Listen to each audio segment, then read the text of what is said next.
This video contains elements that are not suitable for children under the age of 14. Viewer discretion is advised.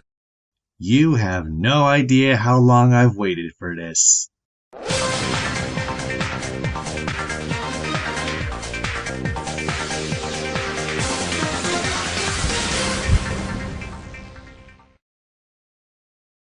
2012 marked the end of several things for Thomas and Friends. For one, Michael Angelis and Michael Brenner would retire from their roles as narrators for the show for the United Kingdom and the United States, respectively. In the former's case, he was the longest-serving English-speaking narrator, starting with Series 3 in 1991, lasting all the way up to Series 16, a period of 21 years, which is real dedication. I could have mentioned that in the last episode, but I was just feeling a little sick from, well, you know. But anyway, I introduced Angelis with this clip that appears a lot whenever Gondorf discusses him, so it's only fair that I outroduce...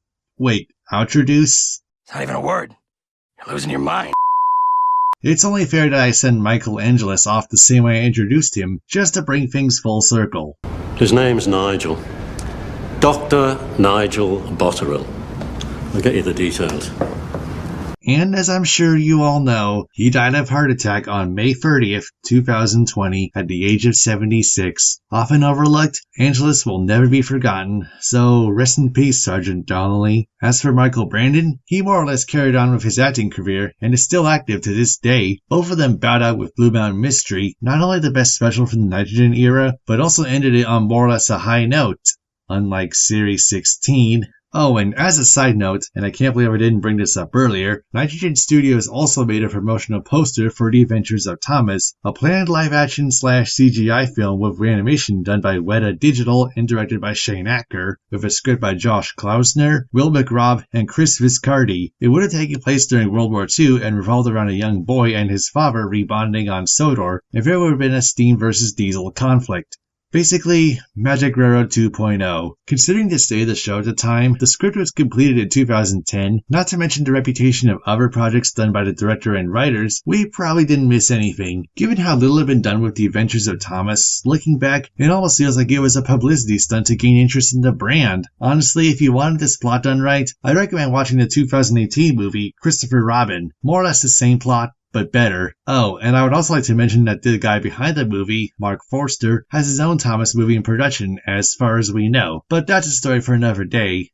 Hopefully. Anyway, let's get back to the show. The animation was originally going to be taken over by Guru Studios, also based in Canada, but Roy Productions took the reins instead, beginning with a special King of the Railway. I remember back when the first trailers were released, people went nuts over them, thinking I was going to crash and burn, only to be silenced when the special actually turned out to be pretty good, marking the beginning of a new era of quality storytelling for the Thomas brand under Mattel. So that leads me on to Series 17. So many people sang its praises when it first came out, as did I, but looking back on Series 17, it hasn't aged for me as well as I'd thought. I do think it's a good series, don't get me wrong, but it did have some duds and a few episodes that are just painfully average. Steamy Stafford, the first episode produced for this series, did feel a bit like a Miller episode, only not as annoying. If there was actually an attempt to teach kids something, if kids can gain something out of this episode, then that's probably more than what I could ever say, so I can't be too harsh. Scruff's Makeover and the Afternoon Tea Express are painfully average at best, and the missing Christmas decorations, while it has something of a purpose in giving Sidney his new wheels, they could have focused on the Diesels doing so rather than make Diesel 10 Sodor equivalent to the Grinch. It's also his last appearance to date, barring Pidgey appearing in the fancy sequence to What Rebecca Does, but that doesn't really count. Since then, Diesel 10 has become a merch-only character like the Logging Locos, with a possible explanation being that the writers of Mattel thought him to be too scary for the target audience. I don't know why, since the point of a villain is to be scary, but still. But probably the weakest episode out of this series was the Frozen Turntable, which puts too much emphasis on Gordon's selfishness rather than showing the consequences of it as well. We could have seen James taking the express and then Gordon taking the mail train as punishment, but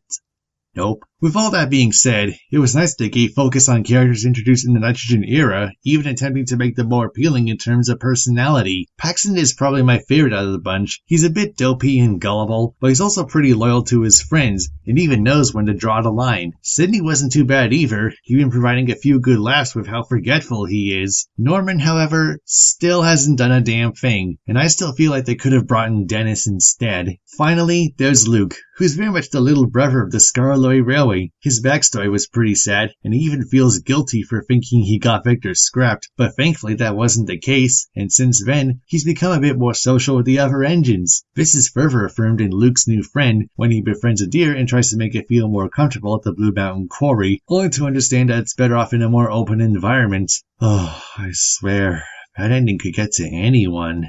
So what can I say about the newbies from King of the Railway? Connor and Caitlin didn't have much to do, although the latter had a great leading role in Calm Down Caitlin, and the former was a good foil to Bill and Ben, falling for their tricks. Not my most favorite characters, but I do lean to Caitlin more. I almost wonder what it'd be like if she and Rebecca were ever to meet. The Ulfstead Castle trio are significantly stronger. Again, Millie didn't have much to do in Series 17, barring the switch, but she has since gone on to show that she's not just a pretty face and will get back at you if you get on her bad side.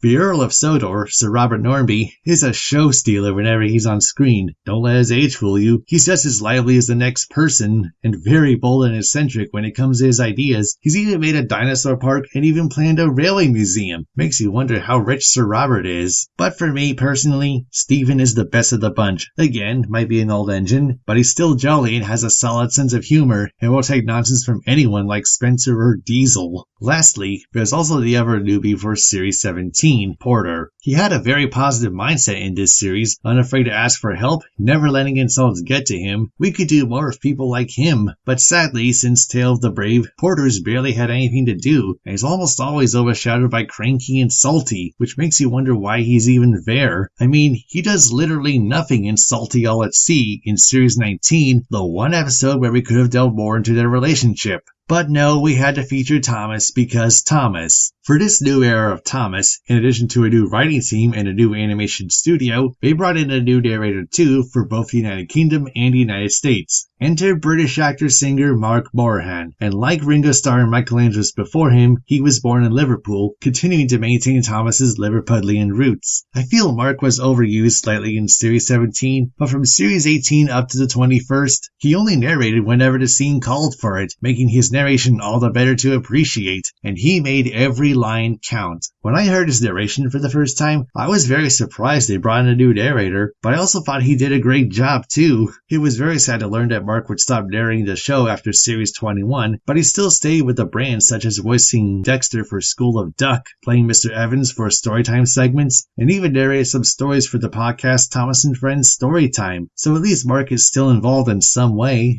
Oh, and in case you were wondering, with Michael Brandon's departure, his role as Diesel in the American dub was taken over by Martin Sherman, who also voiced Thomas and Percy until Series 18 when he left the show in favor of Joseph May and Christopher Ragland, respectively. For Series 19 onward, Carrie Shale would voice Diesel for both English dubs. Series 17 was directed solely by David Boss, with Robert Anderson serving as producer alongside Ian McHugh and Hallam Jabor. For both King of the Railway and Tale of the Brave, they were directed by Rob Silvestri, meaning that the episodes and specials were done by different teams, which was a good strategy since it means less pressure on both sides, and it would remain that way up to Series 24. Of course, Andrew Brenner took over as head writer, and even brought back Thomas veterans Paul Larson and Lee Pressman onto the writing staff. Larson would co-write episodes with Laura Beaumont, and they left after Series 18, most likely to work on other hit and Mattel-owned shows before returning once again for Series 24. Pressman would skip over Series 18, but he remained on the writing staff all the way up to Series 22. The only other newbie on the writing staff was Davey Moore, who would stick with Thomas all the way up to Series 24, matching Sharon Miller by having written for 8 consecutive series, although she would remain with the show as voice director, which is probably her greatest contribution to the brand, a few gems during her tenure notwithstanding as a writer. You have to wonder what might have happened if she'd been given that position from day one. For the first time since Series 5, Hit and Mattel brought in a railway consultant, fellow AFOT, that is, adult fan of Thomas, Sam Wilkinson, who made some suggestions like giving every engine a lamp, the creation of Glenn the Coffee Pot engine, and even providing some additional writing material for King of the Railway, The Adventure Begins, and Emily Saves the World. Another AFOT, Sean O'Connor of Soda Island 3D, even helped to partially design Harold's flatbed in the Thomas way, although rather recently, the reputations in the Thomas community have been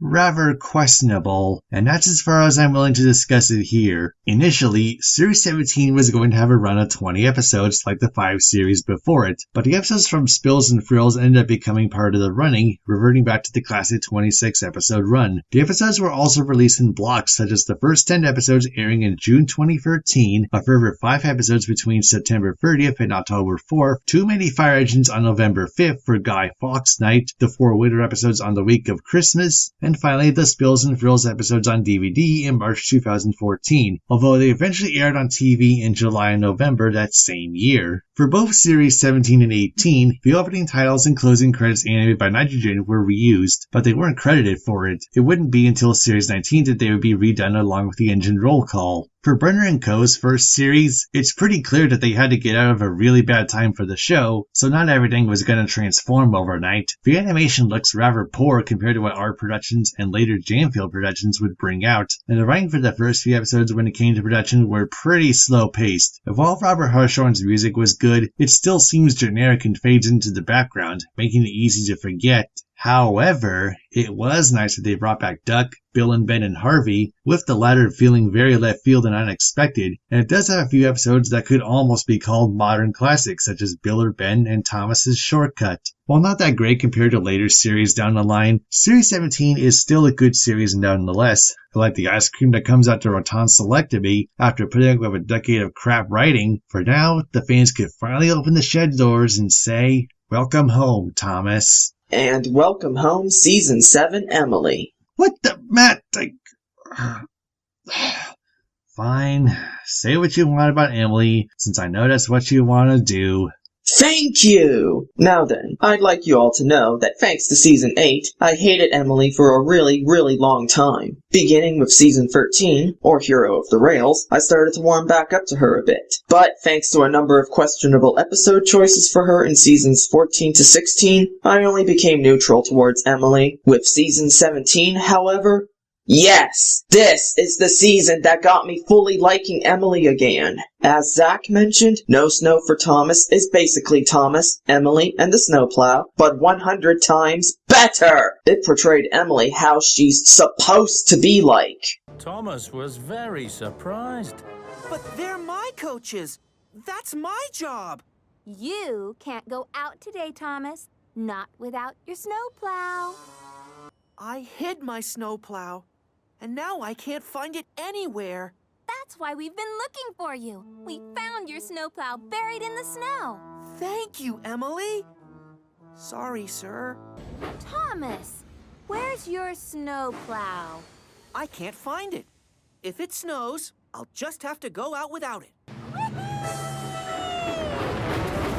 But Emily was having a great time now. Yay! She was having so much fun. She cleared the tracks in no time. Tomorrow you can clear the tracks for Emily. But before that, I've got something to show you. Follow me. Overall, this episode makes me so happy that I could just... Okay, I'm done. Wait, did you just squeal like a girl? What? I took offense to that, Zack. Oh, sorry.